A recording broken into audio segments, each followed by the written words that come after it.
খুচরা নগদান বই। এখন খুচরা নগদান বইটা কেন করে এটা আপনারা সবাই তো আই হোপ জানেন, ঠিক আছে? কেন করে? বিকজ একটা প্রতিষ্ঠান দুইটা কারণে করে। কয়টা কারণ? দুইটা কারণ। নাম্বার ওয়ান কারণ কি, একটা বিশাল বড় প্রতিষ্ঠান, এখন বড় প্রতিষ্ঠানে কি বড় বড় লেনদেন হয়, ঠিক আছে? পণ্য বিক্রি করছে, পণ্য ক্রয় করছে, কর্মচারীকে বেতন দিছে, এই বড় বড় লেনদেনগুলোর মাঝখানে এখন যদি দেখেন 2 টাকা 5 টাকা 10 টাকার লেনদেনও এটার ভিতরে রয়েছে।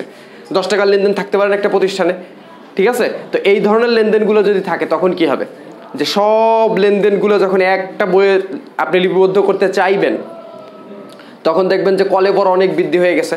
আর সেকেন্ড প্রবলেম কি, যে আপনি সময় মতন ঠিক মতন খুঁজে পাবেন না। কথা বোঝা গেছে? এই দুইটা সমস্যা সমাধান করার জন্যই এই খুচরা নগদান বই। কথা বোঝা গেছে? তাহলে সর্বপ্রথম এই অঙ্কের যে জিনিসটা সব থেকে বেশি ইম্পর্ট্যান্ট আমার কাছে মনে হয় সেটা হলো এই অঙ্কের ছক। এই অঙ্কের ছক, ঠিক আছে? এটা কিন্তু ওই ডেবিট মানে আগে যে 1 ঘরে 2 ঘরে করছেন ওই রকম না, একটু ভিন্ন, ঠিক আছে? তো কেমন ছকটা কেমন হবে, আপনারা খাতাটা এইভাবে ভাঁজ করে নেবেন, এই যে এইভাবে করে নেবেন, ঠিক আছে? এইভাবে করে নেবেন, মানে এইভাবে ছক টানবেন, ঠিক আছে? তো কিভাবে ছক টানবেন, প্রথম কাজ হলো আপনি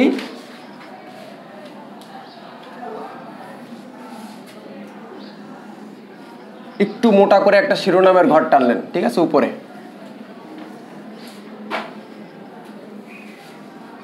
টানছে, এই পাশ দিয়েও টেনে দিব। আচ্ছা, ক্লিয়ার? ঠিক আছে তো? আচ্ছা, প্রথমে এই বাম পাশে এখানে লিখবো, উপরে লিখবো ডেবিট, মানে ডেবিট শব্দের অর্থ কি, বাম পাশ। আর এই কর্নার লিখে দেবো কি, ক্রেডিট। ক্লিয়ার? আচ্ছা, এরপরে প্রথম কাজ, এই যে বাম পাশে 2টা ছক টানবেন, 2টা কলাম টানবেন। কয়টা কলাম? 2টা। একটা টানছি, এরপরে আর একটা টেনে দেবো। এই কয়টা হইলো? 2টা। আমি কি বুঝাইতে পারছি তো? ক্লিয়ার? 2টা ছক টানছি। আচ্ছা, এরপরে যে কাজটা সেটা হলো এবার একটু অঙ্কের দিকে যাইতে হবে। এরপরে ছক কলামগুলো টানার জন্য একটু অঙ্কের দিকে যাইতে হবে। গত ক্লাসে আপনাদের একটা জিনিস মুখস্থ করতে দিয়েছিলাম যে কোনটা কি হিসাবের ভিতর যায়। এখন যদি কোথাও লেখা থাকে কাগজ ক্রয়, কি ক্রয়, এখন এইটা কিসের ভিতর যাবে? এইটা যে মনিহারি, এইটা বলতে যদি দ্বিধা হয় বা দেরি হয় তাহলে কিন্তু সমস্যা। তো আমাদের এবার আগে প্রথম কি খাতগুলো নির্ণীত করতে হবে। যেমন কি প্রথম 2টা বাদ দেই, তারপরে দেখেন প্রচারের উদ্দেশ্যে পণ্য বিতরণ, আমরা করতেছি খুচরা নগদান বই, তাহলে এর ভিতর কি পণ্য লেনদেন আসবে কি আসবে না? আসবে না, তার মানে এটা আসবেই না। ওকে, কাগজ কলম ক্রয়, এটা কি মনিহারির ভিতরে পড়ে না? সো আমরা মনিহারির জন্য একটা লিখে রাখলাম যে মনিহারির জন্য একটা কলম দিতে হবে। এই কাগজ কলম নেওয়ার জন্য আমরা কিসের ভিতর নিব?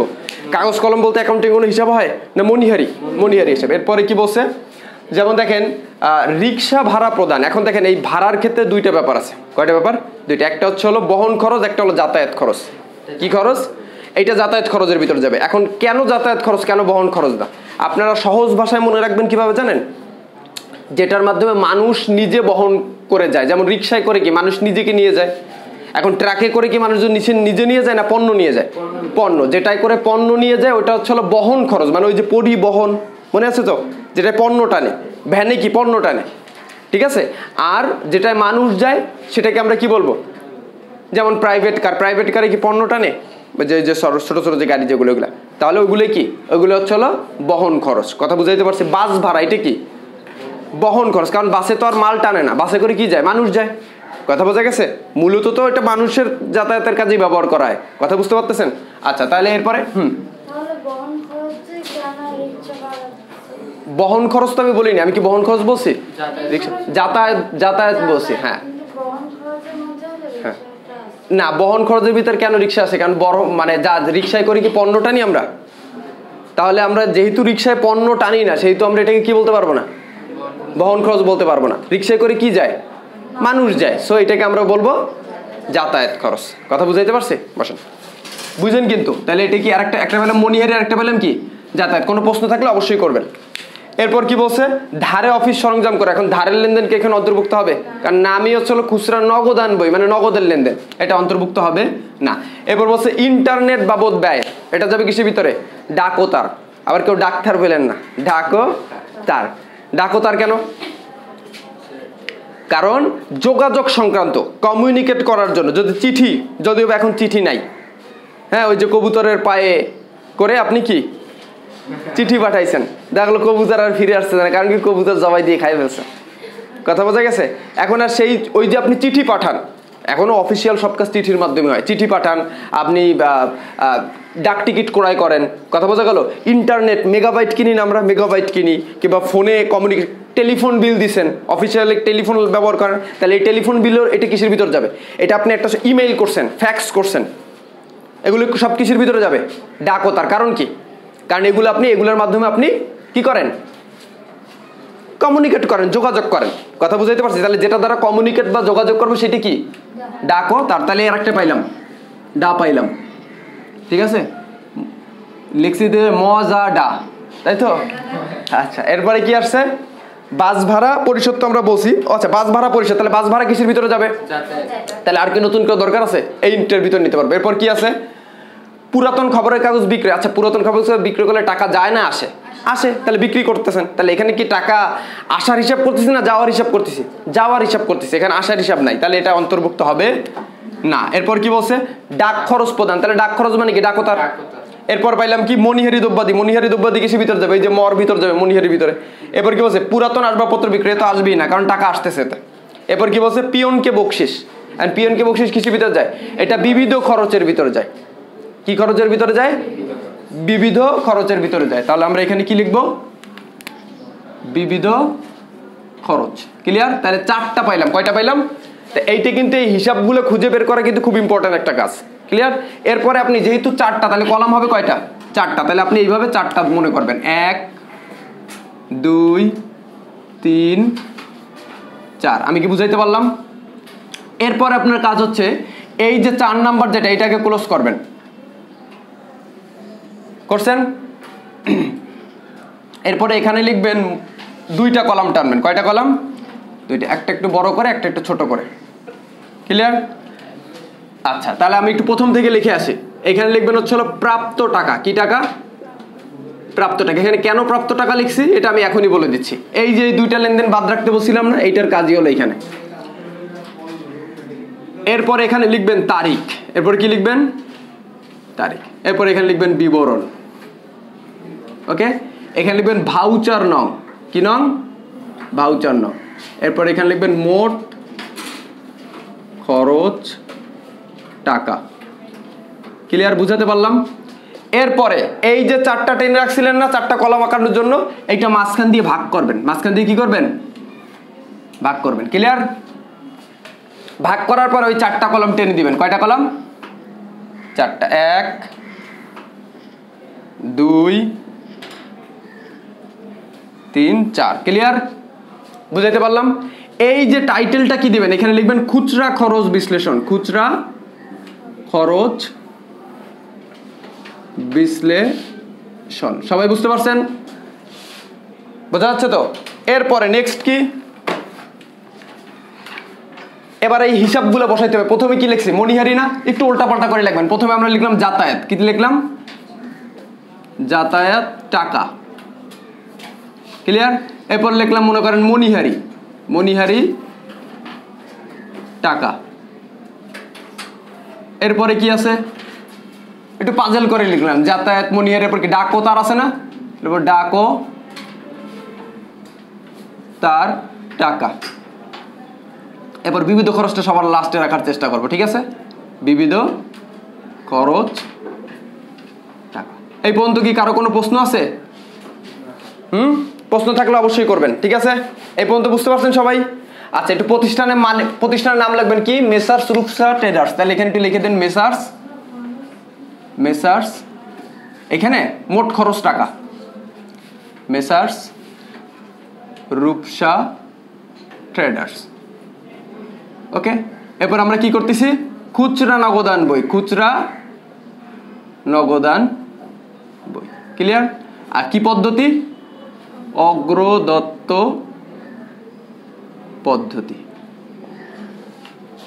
সবাই বুঝতে পারছেন?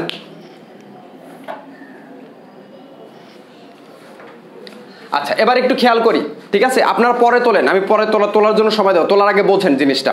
ঠিক আছে? তো প্রথম যে কাজ সেটা হচ্ছিল কি, যে 1 নাম্বার তারিখ কি বলছে দেখেন, খুচরা নগদ উদ্বৃত্ত। এখন আমাদের বুঝতে হবে যে এই নগদান বইটা কিভাবে করে, মানে মেইন একটা ইতিহাস আছে। ইতিহাস বলতে বলে এটা ছোট্ট একটা ব্যাকগ্রাউন্ড আছে। ইতিহাস বলা ঠিক না, এটা পিছনের কথা আছে। পেছনের কথাটা কি, একটা বড় প্রতিষ্ঠান, ব্যবসায় প্রতিষ্ঠান, এখানে ক্যাশিয়ার থেকে দুইজন। কয়জন? দুইজন। একজন প্রধান ক্যাশিয়ার, একজন সহকারী বা পেটি ক্যাশিয়ার। কথা বোঝা গেছে? এই প্রধান ক্যাশিয়ার কি করে, বড় বড় খরচগুলা হিসাব লেনদেন লিখে রাখে। আর যে সহকারী ক্যাশিয়ার, যে অ্যাসিস্ট্যান্ট বা মানে আমরা বলি হেল্পার, যে হ্যাঁ, সে কি করে, এই যে খুচরা খরচ টরচ এগুলো কি করে। এখন খুচরা খরচগুলো সব কিছু করে, নগদে করে। এখন উনি টাকা পাবে কোথায়? ওই যে খুচরা ক্যাশিয়ার, উনি কি করে, প্রধান ক্যাশিয়ারের কাছ থেকে মাসের শুরুতে এককালীন একটা টাকা নেয়। কথা বুঝাইতে পারছি? এককালীন একটা টাকা নেয়। ওই টাকাটা নিয়ে সে কি করবে, সারা মাস ব্যবসায় যত খুচরা খরচ হয়, এই যে এই খরচগুলো কি বড় বড় কোনো খরচ? দেখেন টাকার অ্যামাউন্ট দেখতে পাচ্ছেন যে 50, 140 টাকার অ্যামাউন্টগুলো কি ছোট, তার মানে এগুলো কি খরচ? খুচরা খরচ। এই খুচরা খরচগুলো সে কি করে, বিয়ার করে এবং তার ওই খুচরা নগদান বইতে কি করে, লিখে রাখে। এখন দেখেন তো, এই যে প্রধান ক্যাশিয়ার সহকারী ক্যাশিয়ারকে কি আগে টাকা দিয়ে দিল না? তাহলে এটা কি অগ্রদত্ত। অগ্রদত্ত মানে আগে দেওয়া হয়েছে। আর অগ্রদত্ত শব্দের অর্থ হলো হাওলাত করা। তাহলে এটা কেমন হাওলাত? ওই প্রধান ক্যাশিয়ারের কাছ থেকে সহকারী ক্যাশিয়ার কি করলো, হাওলাত নিল টাকাটা। এখন ওই সহকারী ক্যাশিয়ার প্রধান ক্যাশিয়ারের কাছে কি থাকলো, দায়বদ্ধ থাকলো। জিনিসটা বুঝাইতে পারছি? জিনিসটা কিন্তু সিম্পল, ঠিক আছে? এবার আমাদের আসতে হবে খুচরা নগদ উদ্ধৃত। খুচরা নগদ উদ্ধৃত কি, এই যে এপ্রিল 1, এপ্রিলের আগে কি ছিল, মার্চ। তাহলে মার্চ মাসের যে 31, মার্চ মাস কত তারিখে, জানুয়ারি ফেব্রুয়ারি মার্চ, 31ই তো হয় নাকি? 31শে মার্চ তারিখে যে হিসাবটা সে করছিল, ওই হিসাবের টাকা কত টাকা, 250 টাকা তার কাছে রয়ে গেছিল। খুচরা ক্যাশিয়ারের কাছে কি 250 টাকা রয়ে গেছিল। ওই 250 টাকা কি তার পরবর্তী মাস কি, এপ্রিল মাস, এপ্রিল মাসের শুরুতে কি হয়ে গেছে, নগদ উদ্ধৃত। তাহলে এটি কি ব্যালেন্স বিডি না? গত মাসেরটা এই বছর শুরুতে কি হয়ে যায়, এই মাসের শুরুতে কি হয়ে যায়, ব্যালেন্স বিডি। তাহলে আমরা এখানে কি লিখতে পারি, এটা কত সাল, 2016, ঠিক আছে? এবং দেখেন এইটা কিন্তু সবসময় চলতেই থাকে, এটা কি চলতেই থাকে। হ্যাঁ, তাহলে আমি ভুল লিখছি। ওকে, তো এইটা মূলত কি, এটাকে বলা হয় প্রবাহমান অগ্রদত্ত অর্থ। প্রবাহমান অগ্রদত্ত অর্থ। প্রবাহমান মানে কি, যেটা চলতে থাকে। বুঝতে পারছেন? চলতে থাকে কি, কারণ এইটা কি আজকে এই 250 আছে, পরের মাসে যে আবার কিরকম কিছু টাকা থেকে যাবে, এটি কি চলতেই আছে, এই জন্য এটাকে বলে প্রবাহমান অগ্রদত্ত অর্থ। বুঝাইতে পারছি? আচ্ছা, তো আমরা প্রথম যেটা লিখবো সেটা হচ্ছে হলো তারিখ, কত সাল, 2015। হ্যাঁ, এরপর কি এপ্রিল 1, ক্লিয়ার? এবার দেখেন তাহলে এটাকে আমরা কি বলবো, ব্যালেন্স বিডি। কত টাকা, 250 টাকা। আচ্ছা, এটা কি 250 টাকার খরচ হলো না এটা নিয়ে সে বিজনেস শুরু করলো? বিজনেস শুরু করলো। তা যেহেতু বিজনেস শুরু করছে সেহেতু টাকাটা কি প্রাপ্ত টাকা হচ্ছে না, কারণ এটা খুচরা ক্যাশিয়ার প্রধান ক্যাশিয়ারের কাছ থেকে পাচ্ছে না। এটা তো আর প্রধান ক্যাশিয়ার কাছে পাচ্ছে, মানে গত মাসেরটা এই মাসের কি প্রারম্ভিক উদ্যোগ, এটা তো খরচ হচ্ছে না। তাহলে এটা কি আমরা এখানে লিখতে পারি, এই যে প্রাপ্ত টাকার এখানে লিখবো কত টাকা, 250 টাকা। এরপর এনটি কি বলছে, এপ্রিল, এটাও 1, প্রধান ক্যাশিয়ার হতে পূর্ববর্তী মাসের ব্যয় বাবদ প্রাপ্তি 500 টাকা। মানে কি প্রধান ক্যাশিয়ারের কাছ থেকে পাইছে কয় টাকা, তাহলে সহকারী ক্যাশিয়ার 500 টাকা পাইছে। কথা বোঝা গেল? তাহলে এইটাকে কি বলবো আমরা, নগদান হিসাব বলতে পারি না, কারণ নগদ টাকা পাইছে না। বুঝতে পারছেন? আচ্ছা, তাহলে এটাও আমরা কি লিখবো, এপ্রিল 1, তাহলে এখানে কি লিখবো, নগদান হিসাব। ঠিক আছে? তাই এটা কি খরচ হচ্ছে না প্রাপ্তির ঘর লিখবো, প্রাপ্তির ঘর, কারণ এটা কি প্রধান ক্যাশিয়ারের কাছ থেকে সহকারী ক্যাশিয়ার পাচ্ছেন। ক্লিয়ার? তাহলে এবার হচ্ছে 2 নাম্বার কি আমরা অন্তর্ভুক্ত করি। এরপর আসি 6 নাম্বার কি বলছে, কাগজ কলম ক্রয়। তাহলে লেখেন 6, এখানে লিখবেন কাগজ কলম, যা লেখা থাকবে তাই, কাগজ কলম ক্রয়। কত টাকা, 115 টাকা। আচ্ছা, 115 টাকা আপনি মোট টাকার খরচের, মানে মোট খরচের ঘরেও লিখবেন, প্রতিটা লেনদেন এইখানেও যেটা বসবে আগে মোট খরচের ঘরে বসবে। ঠিক আছে? কত টাকা, 115 টাকা। এবং এই টাকাটা কিসের ভিতর যায়, যাতায়াতের ভিতর না মনিহারের ভিতর যায়? তাহলে মনিহারের ভিতরেই লিখবেন 115। ক্লিয়ার? বুঝাইতে কি পারলাম? এরপরে নেক্সট এন্ট্রি কি বলছে, রিক্সা ভাড়া প্রদান। তাহলে রিক্সা ভাড়া প্রদান, মানে এই অঙ্কটা একটা ঢঙের অঙ্ক। কিসের অঙ্ক, একটু পরে এটা যখন জের নামাইতে যাব তখনই দেখবেন যে অঙ্কটা কত ঢং। খালি জেডটা নামাইতে যাই। এটা দেখে মনে হচ্ছে না স্যার এত সহজ, আমরা তো জানি, কিন্তু এর মেইন কাহিনীটা কোথায়? যখন জেড নামাইতে যাবেন তখন দেখবেন এর ঢঙের আর শেষ নাই। ঠিক আছে, তো আমরা এবার একটু আসি। রিক্সা ভাড়া প্রদান কত টাকা? 50 টাকা। তাহলে মোট খরচের ঘরে তো আসবেই নাকি, আর কিছুর ভিতর যাবে? যাতায়াতের ভিতর যাবে। ঠিক আছে, আচ্ছা এরপর কি বলছে? কারণ রিক্সায় কি মানুষ যায় না পণ্য যায়? মানুষ যায়, এই জন্য যাতায়াত লিখলাম, বহন লিখলাম না। ইন্টারনেট বাবদ ব্যয়, তাহলে ইন্টারনেট কিসের ভিতর যাবে? ইন্টারনেট যাবে যোগাযোগের ভিতরে।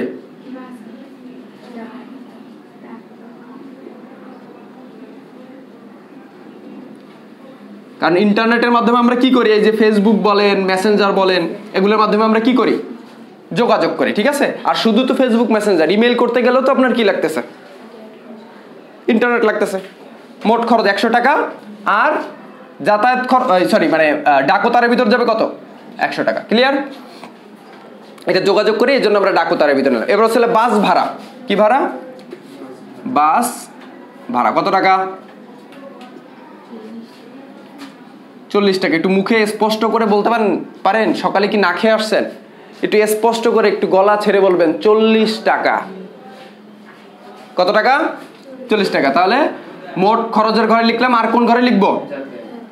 যাতায়াত ঘরে 40। ঠিক আছে, এরপর কি বলছে? ডাকতার। ডাকো তার কত টাকা? 45 টাকা। তাহলে মোট খরচ লিখলাম 45, আর কি ডাকতারের ভিতরে যাবে কি? 45। ক্লিয়ার? এরপর কি বলছে? মণিহারি দ্রব্যাদি ক্রয় 25। তাহলে মণিহারি দ্রব্যাদি ক্রয় কত টাকা? 65 টাকা। তাহলে মোট কলামের ঘরে লিখবে, মোট খরচের ঘরে 65 টাকা, আর যাবে কি? মণিহারির ঘরে 65 টাকা। তো বলেই দিছে মণিহারি। এরপর পুরাতন আসবাবপত্র বিক্রয় অন্তর্ভুক্ত হবে না। এবার বলছে পিয়নকে বকশিস। তাহলে এটা আমরা লিখে দিই, পিয়নকে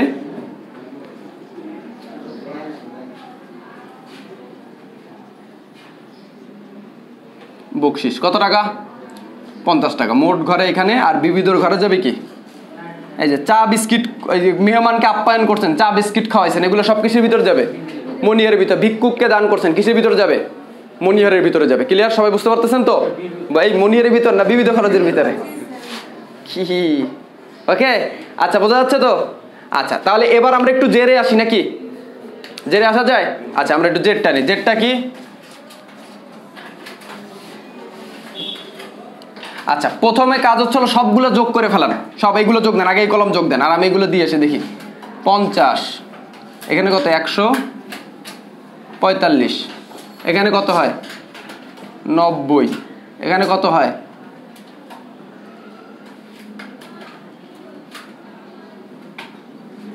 এই দুটো যোগ দেন।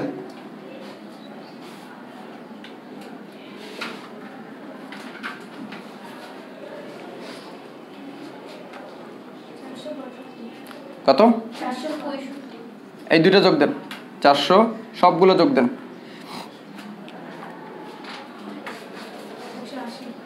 কত? ঠিক আছে। আচ্ছা, এবার একটু তাকান, কেন বলছি ঢং বেশি? এবার দেখেন, এবার প্রথম কাজ হচ্ছিল এই যে এইখানটাতে, এই যে প্রথমটা বাদে, মোট খরচেরটা বাদে এগুলা কি টেনে দিবেন? এটা ডাবল যে দাগ টেনে, মানে জেড টেনে দিচ্ছেন। কি টেনে দিচ্ছেন? মানে ও শেষ, কফিনে পেরেক পুঁতে দিচ্ছেন আর কি। ক্লিয়ার? বোঝা গেছে? এরপরে আমরা এর প্রত্যেকটার নিচে লিখে দিব খপ্রি। কি লিখবো? মানে খতিয়ান পৃষ্ঠা। খতিয়ান পৃষ্ঠা। এখন কেন খতিয়ান পৃষ্ঠা লিখতে সেটা বলে দিচ্ছি। খতিয়ান পৃষ্ঠা, খতিয়ান পৃষ্ঠা। সমস্যা আছে? এরপরে এই পুরোটা, কোনটা? পুরোটা ক্লোজ করে দিবেন। দিছেন? বোঝা গেছে তো? আচ্ছা, এরপরে এই যে লাস্টের যে দাগ, এই দাগ সোজা এইখানে এই দুইটা ঘর ক্লোজ করে দিবেন। দুইটা ঘর মানে এই ঘরটা ক্লোজ করে দিলে হচ্ছে একটা, এই প্রাপ্ত টাকা। ঠিক আছে?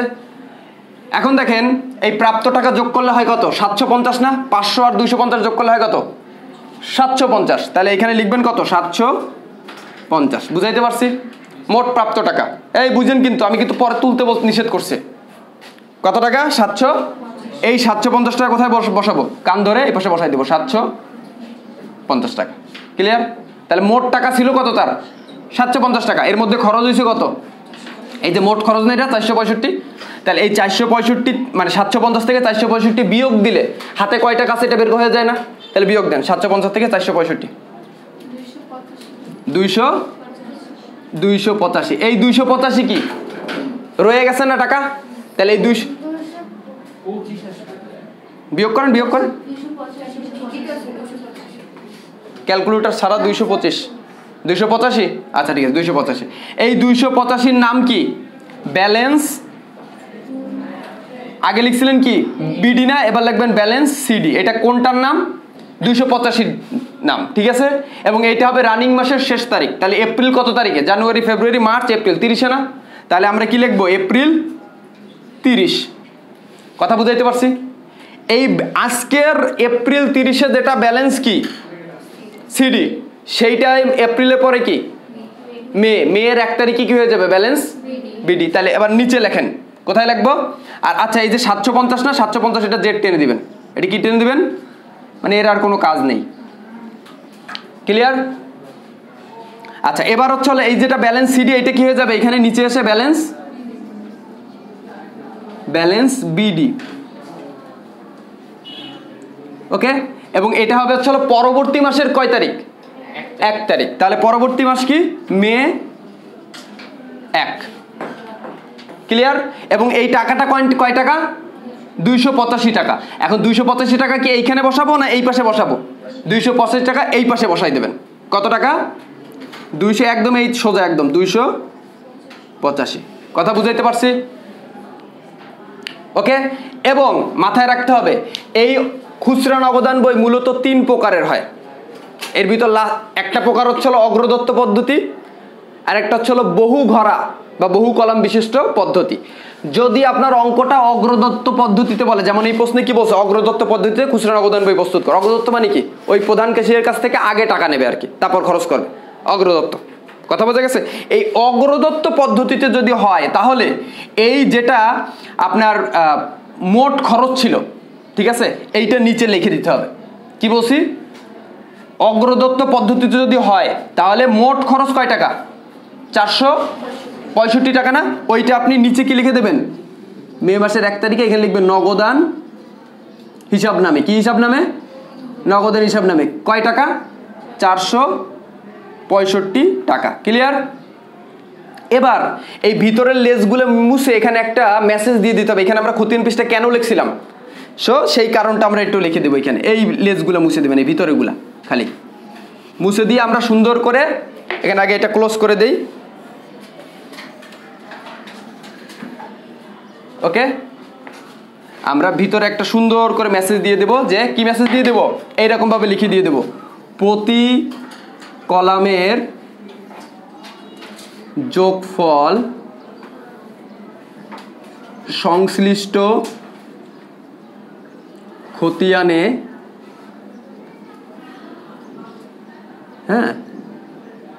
স্থানান্তরিত অথবা পোস্টিং লিখতে পারেন হবে।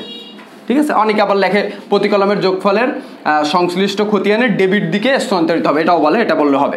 ঠিক আছে, তাহলে মানে কি? এদিকে তাকান, এই যে উদ্দীপ্তগুলো আপনার বেরোছে এগুলো খপরি লেখার মানে কি? এগুলো খতিয়ান হিসাব হবে। এগুলি কি এরপরে কোথায় স্থানান্তরিত হবে? খতিয়ান হিসাবে স্থানান্তরিত হবে। এবার আই হোপ এই অঙ্কে বলার মতন আর কোনো কিছু নেই, শুধু একটা জিনিস বলার বিষয় আছে। সেটা কিরকম বলেন? অনেক সময় দেখা গেল ব্যবসায়ের প্রধান ক্যাশিয়ার কি করছে? কোনো একটা কাজে দেশের বাইরে গেছে কিংবা বাইরে গেছে কোথাও। এখন সে তখন দায়িত্বটা কে পালন করবে? তখন এই খুচরা ক্যাশিয়ার মানে আপনি পালন করবেন।